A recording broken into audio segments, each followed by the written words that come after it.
আমি এই যে স্বাধীন করছিলাম, আমি ঘুমন্ত অবস্থায় হেমাত দিয়ে ধুম ধুম বারমাত্র লাফাই উঠতাম। আমার মেয়ের অক্সিজেনের বোতলটা রাখছি, অক্সিজেন দেওয়া এমন অমানবিক পরিচয়টা তো গাজাতেও হয় নাই। এই সবে কদরের রাতেও ওরা এই ন্যাক্কার জন্য ঘটনাগুলি ঘটিয়েছে। আমরা আজকে নিরুপায় হয়ে আপনাদের কাছে আসছি। চট্টগ্রামে নাসিরাবাদ হাউজিং সোসাইটির একটি ভবন ঘিরে ভাঙচুর ও জমি সংক্রান্ত বিরোধের অভিযোগ তুলে সংবাদ সম্মেলন করেছেন কিছু বাসিন্দা। আমরা কেন ক্ষতিগ্রস্ত হইলাম?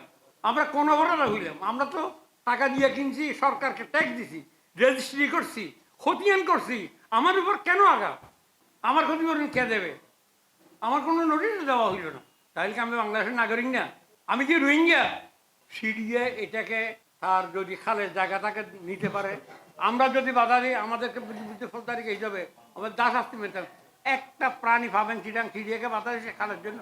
এপ্রিলের 7 তারিখ মঙ্গলবার চট্টগ্রাম প্রেস ক্লাবে আয়োজিত এই সংবাদ সম্মেলনে তারা জানান, শহীদ মুক্তিযোদ্ধা পরিবারের জন্য নির্মিত একটি ভবনের অংশবিশেষ ভেঙে ফেলার ঘটনা ঘটেছে, যা বাসিন্দাদের মধ্যে উদ্বেগ তৈরি করেছে। আমরা ফ্ল্যাট কিনেছি, আমরা একটা ভবন যখন কমপ্লিট সম্পূর্ণ হয়ে গেছে তখন আমরা রেজিস্ট্রি করেছি, খতিয়ান করেছি। জেলা প্রশাসক আমাকে ট্যাক্স নিছে, আমাকে রেজিস্ট্রি দিছে, আমার নামে খতিয়ান আছে। কেন আমাকে ভাঙবে? খালের জায়গা আপনি দখল করেন, আমার কোনো আপত্তি নেই। কেউ যদি সিডিএকে বাঁধা দেয়, দেখি সিডি একটা মামলা করুক। কি সিডি আজ পর্যন্ত বলতে পারবে তাকে কেউ বাঁধা দিয়েছে? আপনারা তাইয়ে দেখেন, মাতুল দিয়ে ফিরে যেতে ভেঙে আমার কাছে জানালা ভেঙে দিছে। আমি যখন বলছি যে কেন আসতেছে, আমাকে তো নোটিশ দেন নাই। আমি বাংলাদেশের নাগরিক এবং এই দেশে আমি স্বাধীন করেছি, আমি সেই নাগরিক। আমার নোটিশ কই? আপনার যদি এটা প্লট আপনার হয়ে থাকে আপনি নিয়ে যান, কিন্তু নোটিশটা আমাকে দেবেন। আমি তো কিনছি এটা।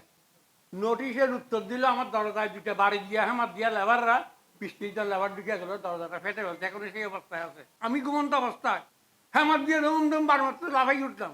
আমার মেয়ের অক্সিজেনের বোতলটা রাখছি, অক্সিজেন দেওয়া এমন অমানবিক পরিচয়টা তো গাজাতেও হয় নাই। আমি কি এই সামরিক বাহিনীর জন্য ট্যাক্স দিই? গাজাতেও সেই অবস্থা হয় না। এই বিল্ডিং এ যাওয়া হচ্ছে, আপনারা সাক্ষী নেন। আমার বাড়িতে চলেন, অক্সিজেনের বোতল আমার এখনো আছে।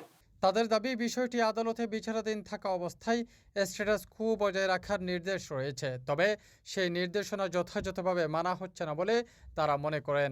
সিডিএতে গিয়েছিলাম, পিডি সাহেবের সাথে দেখা করেছি, চেয়ারম্যান মহোদয়ের সাথে দেখা করেছি, সেভারাল টাইম আমরা মিটিং করেছি ওনাদের সাথে। আমাদের বক্তব্যটা হচ্ছে যে আপনার সিডিএর প্রকল্প আর সেনাবাহিনী হচ্ছে ঠিকাদার। আমরা সেনাবাহিনীকে দোষ দিতে পারবো না। সেনাবাহিনীকে যে ওয়ার্ক অর্ডার দিচ্ছেন ওনারা, যে সিদ্ধান্ত দিচ্ছেন সেটা ওনারা বাস্তবায়ন করছেন, সেটা হচ্ছে বাস্তবায়নকারী প্রতিষ্ঠান। তাইলে এখানে সুপ্রিম অথরিটি হচ্ছে সিডিএ। সিডিএ যদি বিষয়টা দেখে, আমরা সর্বশেষ অনেক মিটিংয়ের পরে সিডিএকে বলেছি যে আপনারা একটা, আপনাদের অনেক সার্ভেয়ার আছে, একটা সার্ভেয়ার দেন।